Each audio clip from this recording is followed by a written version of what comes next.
There are a few things that it is our desire to help you reconfirm within yourself today. First, it would be nice if you could accept the existence of this vortex of creation. And it would be even nicer if you could see it as we see it, as your present tense of creation. So that when your friend says to you, I don't see any improvement in your life, you can stand firmly inside your vortex of creation and say, that's because it's not visible to those who are outside the vortex. And they will say, have you seen a doctor lately? And you will say, there are no doctors in the vortex of creation. When you let being in this vortex, when you let tuning yourself into the vibrational frequency of all that you are be your top priority, you get so much life back. Do you know how many arguments, how many words, how many efforts, how much action is necessary just to keep you alive and out of desperation when you're not in the vortex? In other words, it's a big effort to live this life when you're counting on your words and your action and your effort to make it happen. It's interesting. You could just have a conversation with one very well-meaning mother about her child that she adores more than life itself, and listen to all of the gyrations that she is going through in order to sort of kind of understand what's going on with her little boy and put it in the proper perspective, when really all she needs to do is step away from whatever's bothering him and away from whatever's bothering her and focus upon something that gives her access to the vortex, and from inside the vortex everything's clear. You cannot lead from behind. And if you are not in the vortex, then you have nothing to give anyone. Sometimes people say, Abraham, it seems like you teach selfishness. And we say, we really, really, really, really do. Because selfishness, let's define it. Selfishness means vibrational alignment with self. And in order to understand that, you got to know who self really is. Self is source. Self is pure positive energy. Self is worthy. Self is clear-minded. Self is healthy. Self is full of vitality. Self is eager about life. And when you are willing to be selfish, which means you are willing to mimic the vibration of self, which means you're willing to release the thoughts that hold you apart from that and practice the thoughts that cause you alignment with that, which simply means you're selfish enough to care how you feel. That's when they call it selfish. People say, oh, you're so selfish, you're pleasing you. And what they mean is, you should please me? You're selfish because you please you, and I'm not selfish because I think you should please me instead of you? There's some screwy reasoning going on. And every time it matters to you to please them instead of you, oh, it's such short-term gain, such short-term gain. Because when you care about how someone else feels or how they are responding to you, so you behave in order to affect their response to you, you do them a very big disservice, because you teach them that through action and demand or cajole or control or power, that they can wrestle their life to the ground. And there's hardly going to be anybody as cooperative as you. Think about it. Have you ever had someone who was so cooperative they'd just do anything for you, and then they were the only one who would behave that way? So you just had that one friend? Often it was your mother. You weren't really ready for the world, were you? But when you show yourself that you have the power to come into alignment, not just with who you were before you were born, but with all that you've become ever since, not just with you and all you've become, but with Source itself. When you show yourself that by being selfish, which means by reaching for the best feeling thought you can find on whatever subject is active, when you care about being in the vortex, you care about being in concert with the energy that creates worlds. And one who's in the vortex, one who's in alignment with that energy, is more powerful than millions who are not. It's such an interesting thing to watch what goes on in your planet, because you are so good at step one. Most of you have made such a career out of step one. You sift through the data, and you know what you don't want, and you know what you do want, and you know what you don't want, and you know what you do want, and you know what you don't want, and you know what you do want, and you know what you don't want, and you know what you do want, and you know what you don't want, and you know what you do want. And sources over here, knowing what you want, being what you want, sending out a signal of what you want. Law of attraction's over here, gathering what you want, gathering what you want, gathering what you want, gathering what you want. You're over here.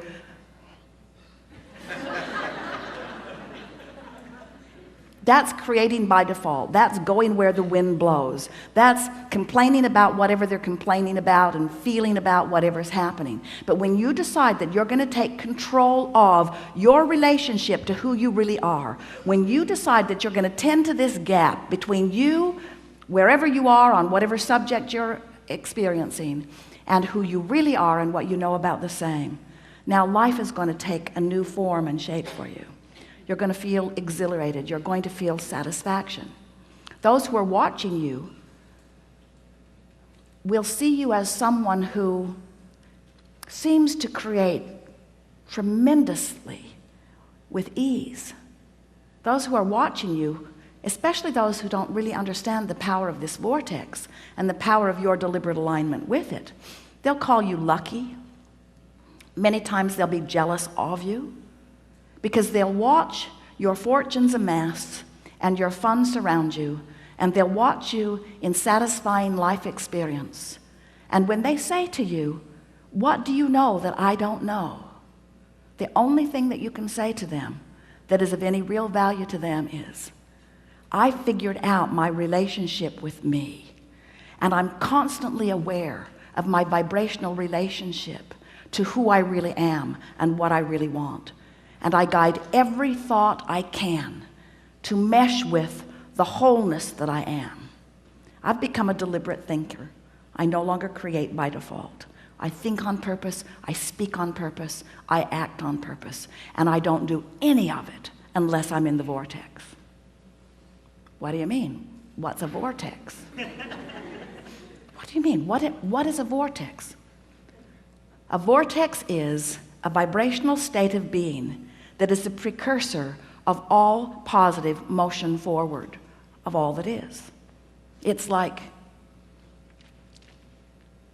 encapsulated, condensed, straight up source.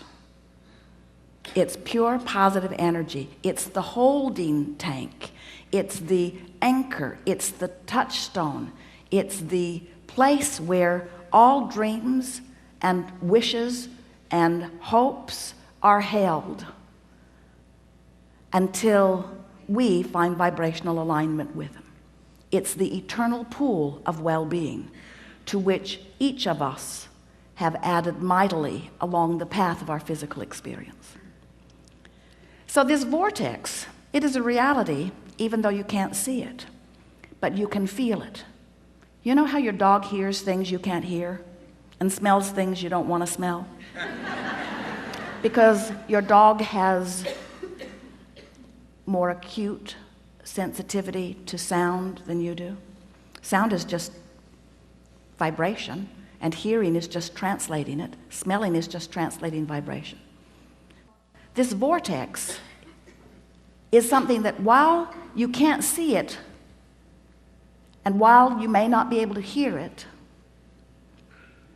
when you get in the vicinity of it, you can feel the deliciousness of it.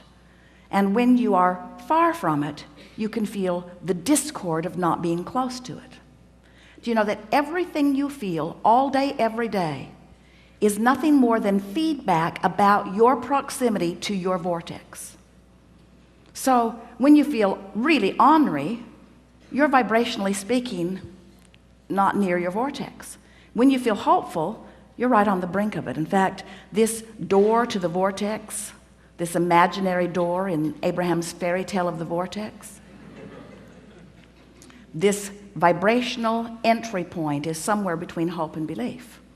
So when you feel hopeful about something, you're so in the vicinity that you'll be called in, you'll be swept in. Law of attraction will take you in. Law of attraction will take you in when there is not enough resistance to hold you out. How's that? If you weren't doing that thing you do that holds you apart from your vortex would take you in every time. When you slumber, in you go. But you wake up right where you were when you went in. If you go to sleep in the vortex, you wake up in the vortex. If you go to sleep not in the vortex, you wake up not in the vortex. Have you ever had an experience where you're ornery when you go to sleep? You sleep all night, you sleep pretty good, you wake up still ornery. So the vortex is the source of well-being, calling you home, so to speak, calling you to all that you've created. And when you are not clinging with resistance to some thought that keeps you from it, it takes you right in.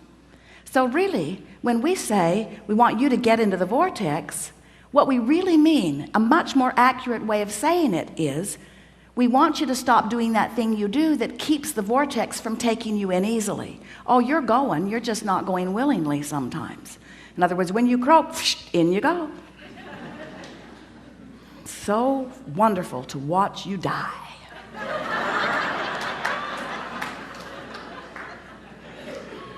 Moving immediately into all that you have become, all that you've asked for. But we don't think you should have to croak in order to be in the vortex. We don't think you should have to croak in order to be what life has caused you to be.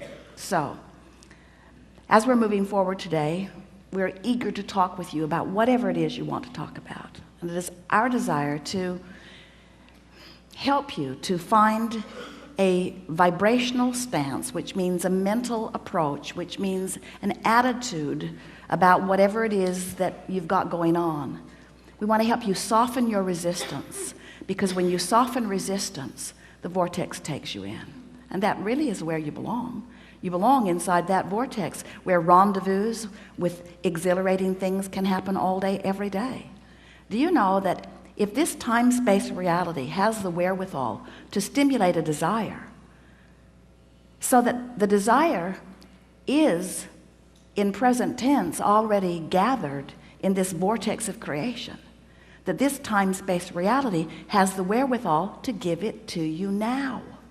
And the only reason there is a gap between you putting it in the vortex and it showing up where you and others can see it and smell it and hear it and taste it and touch it is because you've got more resistance about the subject going on than you do belief or expectation about the subject. That's all. You just got to move yourself into more expectation.